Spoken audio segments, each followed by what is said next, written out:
வணக்கம் மக்களே. இப்போ தான் நம்ம தோட்டத்துக்கு வந்து கேட் வச்சுருக்கோம். ஒரு 14 அடி மதிப்புள்ள ஸ்டீல் கேட் வச்சாச்சு. அதுக்கப்புறம் ஜேசிபியை விட்டு கொஞ்சம் பாதை ரெடி பண்ணது. இது அன்னைக்கு நம்ம ரோடு ரெடி பண்ண அன்னைக்கு லேண்ட் ரொம்ப ட்ரையாக இருக்குதுன்னு சொல்லிட்டுன்னு ஆல்மோஸ்ட்டு ஜேசிபி அண்ணன் ஒரு 3-4 மணி நேரத்துக்கு மேலே ஓட்டிட்டார். ஒரு பெரிய பில்லை போட்டுட்டார். இப்போ பார்த்தீங்கன்னா ஆனால் கொஞ்சம் இந்த வலது கை பக்கம் எல்லாமே ப்ராப்பராக கொஞ்சம் குழி மாதிரி எடுத்து மேடாக்கி ரோடை கொஞ்சம் ப்ராப்பராக பண்ணியிருக்கு.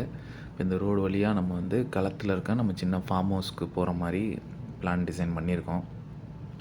இப்போ மழை வந்துச்சுன்னா தான் தெரியும் ரோடு எந்த அளவு நிற்கிது என்னன்னு சொல்லிட்டு. ஏன்னா இது கொஞ்சம் ஏற்கனவே வயலாக இருந்தது. இப்போ அதில் வந்து நாங்கள் புதுசாக வந்து இப்போ ரோடு ஃபார்மேஷன் மாதிரி கொஞ்சம் பண்ணி கொடுத்துருக்கோம் பாதை. பார்ப்போம் நம்ம எப்படி இருக்குது என்னன்னு சொல்லிட்டு.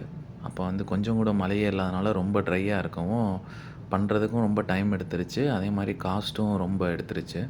இப்போ எங்கள் சைடு ஆவரேஜாக ஒரு ஜேசிபி வந்து பார்த்திங்கன்னா per hour 1200 to 300 minimum charge பண்ணுறாங்க. அதனால் இது வந்து இது எடுக்கிறதுக்கே எங்களுக்கு ஆல்மோஸ்ட் ஒரு 3-4 ஹவர்ஸ் ஆயிடுச்சு இந்த மண் இதெல்லாம் சரி பண்ணி எடுக்கிறதுக்கு. என்ன காரணம்னா முன்னாடியே கொஞ்சம் தண்ணி விட்டுருந்து கொஞ்சம் ஈரமாக்கியிருந்தோன்னா ஜேசிபி ஒர்க் பண்ண கொஞ்சம் ஈஸியாக இருந்திருக்கும். அது தண்ணி விடாதனால ரொம்ப ட்ரை மண்ணில் வந்து ஜேசிபியை விடவும் அது மண்ணை எடுக்கவும் ரொம்ப சிரமப்பட்டுட்டோம். ஒரு வழியாக அந்த வேலையை ஆனால் முடிச்சாச்சு.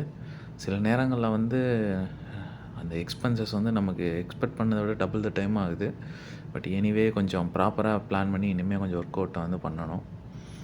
ஸோ இதுதான் இப்போதைக்கு பாதை அமைச்சிருக்கோம். இந்த கேட்டும் அமைச்சாச்சு, அது ஃபிக்ஸ் பண்ணியாச்சு. ஸோ இதுக்கும் ஒரு அமௌண்ட் ஆயிடுச்சு.